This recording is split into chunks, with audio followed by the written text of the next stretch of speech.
good morning. We're here at the Escort facility in Westchester, Ohio, and the guys here at Escort are giving our viewers a very special and unique look. They don't really do this too often, so I'm really grateful for that, to give us a look at some of the operations that Escort's been involved with within the last 2 years. And we have Scott here. You are the production managers, and we have Roy here.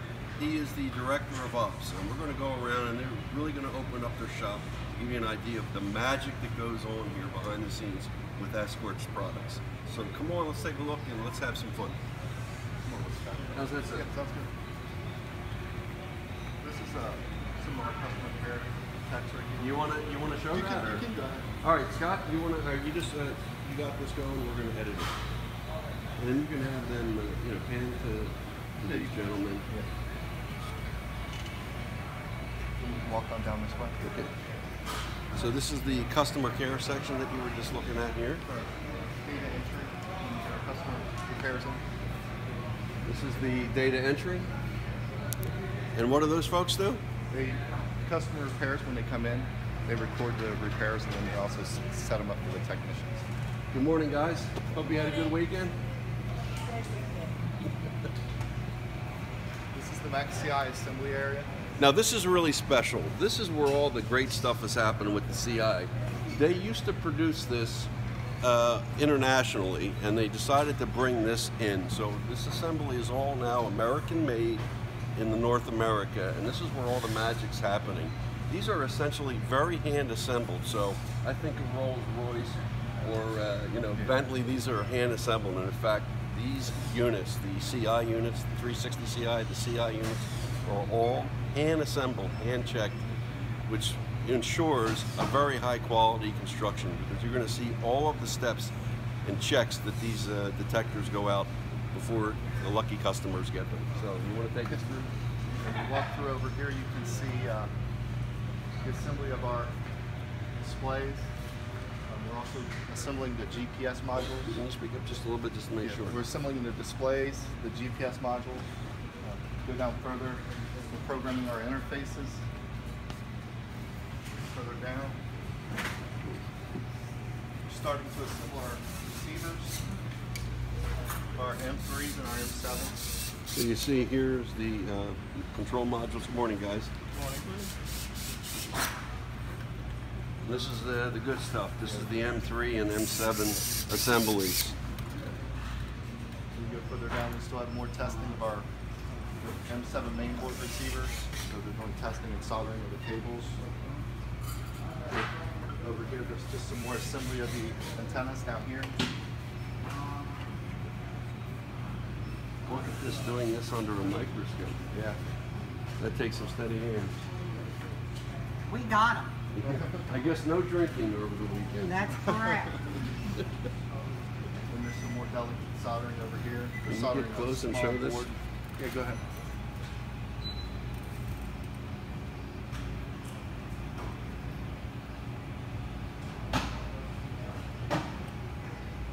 And as you can see here, the M3 and the M7 are tuned with 2 antennas coming in, one for X-band and then the other for KKA. And that's unique to the M3, M7 platform.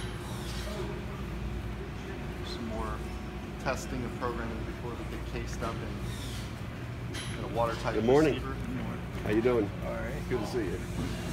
Then we do a final test on the products. We power them up, let them set for an hour after we programmed them, and make sure that there's no failures. You can see the displays on these units are not the LED based from the previous SDR 9500 CI. They're the nice colorful OLED like you see in the Max series and the newer detectors. You notice here too, the button has been moved from the top. That was a nice thing, so it makes for probably easier accessibility. Everything's in the front. You don't have to worry about getting the power button on the top. So some improvements to the control module. So something we also do is we also check the airs after an hour. So they've been burning in for an hour. We're able to check the airs.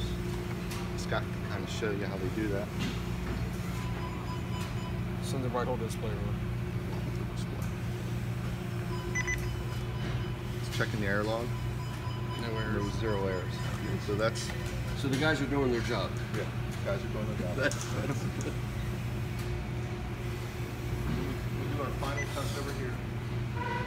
oh, can we just, before we go, can you just see, look at this, guys. If you haven't seen, for those familiar with the M3, this is basically what you're now calling an M3 Plus. So Yeah. you've made some improvements to the underlying M3. This is for the rear facing for the 360 series, okay? This is an optional component, or it's built in with the 360 CI, but with the CI you can add this on later. This is an M3, but the real magic's happening here with the, you can see this is a larger housing, and you can see, unlike this one is plastic, Escort changed this to aluminum housing, which is good for heat dissipation naturally as a heat sink, and the seams are more hardy for you know, the rigors of being outside. So that is what the M7 module looks like. Quite a bit heavier. So there you have it.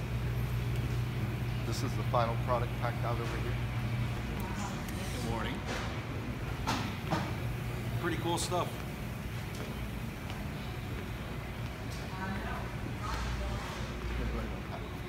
Now these puppies are pretty heavy, right? Did you say Yeah, they're this up is to the Max. 16 Yeah, pounds? yeah. This is the Max CI platform. We've already packed out the Max CI 360s. I'm gonna have a lady unpack one of these real quick so you can kind of see what's inside it. You go ahead and unpack this one?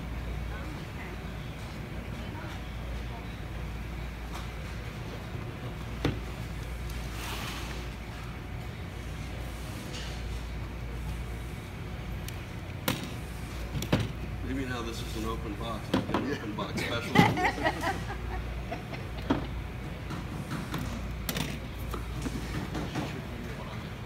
Oh, shoot. Oh, sorry. She's always trying to get in the video.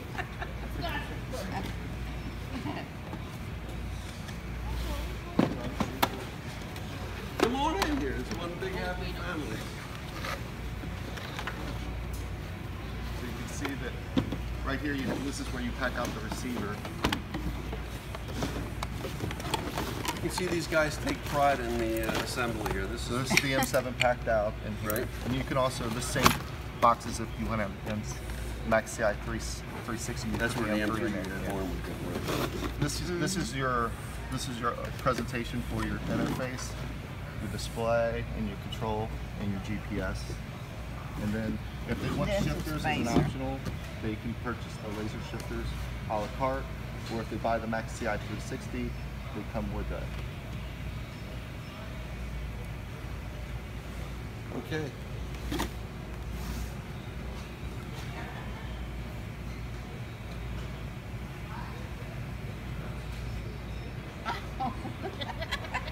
It's about the people at the end of the day. It's about the people. There's Larry for all the guys that are formed. This is the gentleman who has to put up with all the nonsense that goes on before. My hat is off to him. That is a lot of nonsense. So what we're doing is we take each unit and we do a sensitivity test on X, K, and Ka to make sure that they pass the sensitivity test for the longest range. The M7, based on our M3, is about 6 dB stronger than our M3 product we have out there. So he's going to kind of show you how you test an M7 and see the rate. Right, and just in layman's terms, 6 dBs translates to about double the distance. the range. Yeah. That's significant. 3D is about 50%, and then 6 dB is double. That's a pretty substantial increase. And you don't need an M7 in the rear. You don't need as strong of an antenna in the rear as you do in the front, and hence why the M7 is in the front, M3 Plus is in the back. It's pretty simple. Okay, we're going to go up. Turn the display so you can see it go. Alright, so this is the M7 here, placing an antenna towards the detection.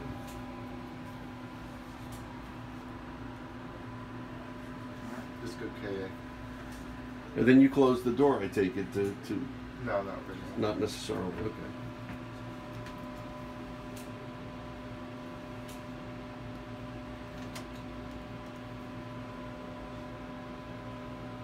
And now you're hitting Well- it with some, effectively some radar? Right. You have to have this in here calibrating for 50 Oh, seconds calibrated. for it to get to where it needs to be. But there's X-band there. X-band. And this will be K-band.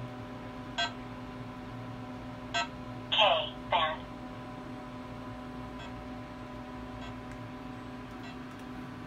KA-band. K-A And band. then the up arrow here represents us getting hit by the front. Right. Do you try the three main frequencies of KA? Yes, sir. 33.8, 34.7, 35.5 in North Here's America. 34.7 here. But on here it doesn't actually show the 34.7. It'll just flash, representing that it did see it. Yeah. You could put the display mode or spec mode or, yeah. Yes, sir. And as you see here again, it'll flash and signify the 35.5. So, Right. Now, may I ask, when you do this, does this start with a very weak signal and then it ramps up in, what is it, minus dBm? Is that the terminology? And you look for a certain threshold of what Yeah. your target is? yes, it'll It's start. basi- You go ahead. Good, Jeremy. It'll start at 120 for the frequency, Right. and then if it doesn't hit that, we'll drop it down to dBs.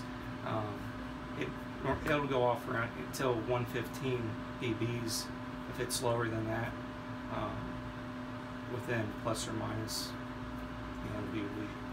Right. And just for the sake of understanding that those sensitivity numbers vary really from chamber to chamber. Yes, So sir. you cannot compare one detector manufacturer to one chamber test to yours. It's all relative to what your systems are calibrated Exactly. to the sensitivity. So just be clear.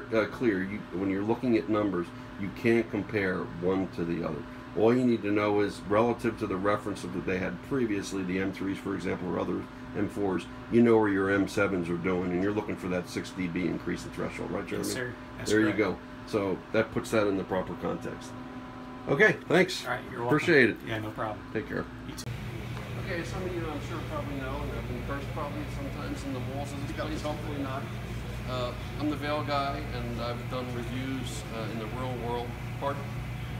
Done reviews in the real world for many years, and Escort's certainly been featured often in those reviews. Obviously, they make a lot of products, leading in the industry over a lot of years, and therefore you're going to see a lot of reviews on these products. I'm also here on behalf of RadarBusters, and of course to show you what the Escort operation is all about. So it's been a real privilege. Thank you. And ladies. And this is the crew. Westchester, North America, American made, assembled. Yeah.